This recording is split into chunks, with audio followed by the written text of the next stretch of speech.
later on this year. Well, non-invasive pregnancy tests will be offered to around 10,000 women every year who are considered more likely to give birth to a child with Down syndrome. So will the test lead to less people with Down syndrome and see a rise in terminations? That is our talking point here on Sunrise this morning, and I'm joined from central London by Caroline Farrow. She is from the Catholic Universe and director of the charity Antenatal Results and Choices, Jane Fisher. Good morning, ladies. Jane, I'll come to you first. Oh, there you are. Sorry, I beg your pardon. I thought you were going to be in a screen behind me, but you're right there. Jane, what do you make of this test that's coming out this year? The Church of England are saying this could be the end of Down syndrome, and some people at home might be saying, well, that's not a bad thing.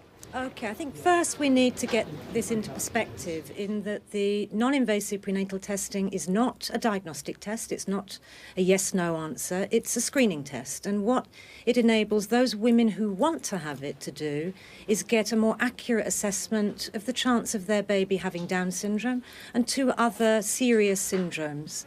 And then it's their choice as to whether they use that information to prepare themselves for having a baby with that condition, or they decide to have diagnostic testing and make what is always a difficult decision to end the pregnancy. But for us at ARC, it's all about choice.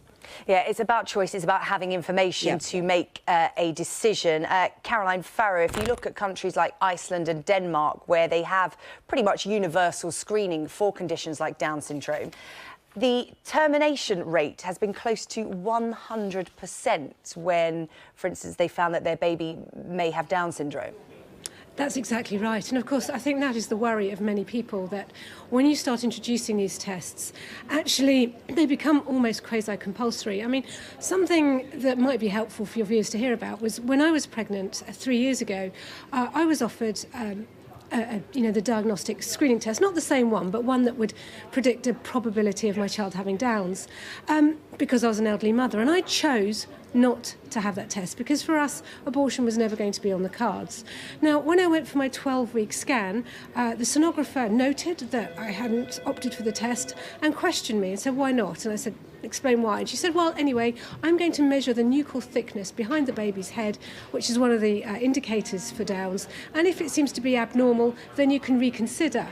Which then, put a lot of pressure on me. Then when I went for the 20-week scan, again, they noted in my notes that I hadn't opted for Down screening, and they made a great palaver out of checking all the different soft markers for Downs. And the reason that they did this was to give me the choice. But when you consider what that actual choice is, it's to abort the baby. And I think women feel under tremendous pressure when they're pregnant. They feel a lot of anxiety, and you want to know that everything is going to be all right. But actually, sometimes, a diagnosis that your baby has Down syndrome is not the end. It's not exactly. Actually, I will pick up on that point and put that to Jane, because I have had a tweet in this morning from Donna. Donna, thank you very much for getting in touch with us here at Sunrise this morning. She has a daughter called Olivia, and she said she cannot imagine life without her. She thinks that we need to change the way society think about children and adults with Down syndrome and start talking about what they can do rather than what they can't do in society. She says, my child deserves to live her life like everyone else. And it does become a real moral question,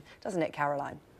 I think so, yes. And I think when you have a diagnosis of Down syndrome, it's a very cold clinical diagnosis. Now, Down syndrome, as everyone knows, is a very broad spectrum. So you can have individuals who are affected who can live an almost independent life with some support. And then you get other individuals who are more profoundly affected.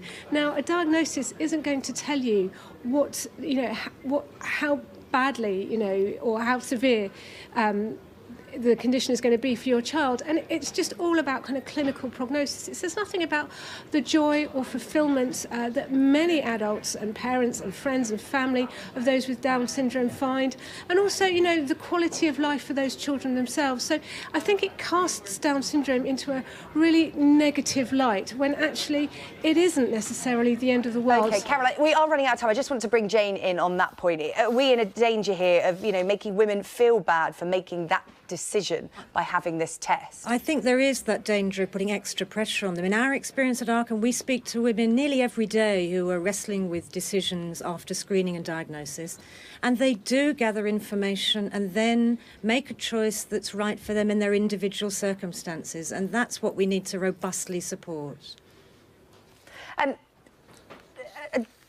Jane, I just want to talk a bit more about the woman's right to choose. You say it's all about having information and choice as well. Yep. The point that I was talking to Caroline about is about children and adults with Down syndrome actually adding to society, and the way we think about Down syndrome perhaps has to change. Well, I think we would absolutely support being inclusive and valuing those people living with Down syndrome, making sure they're supported, their families are supported.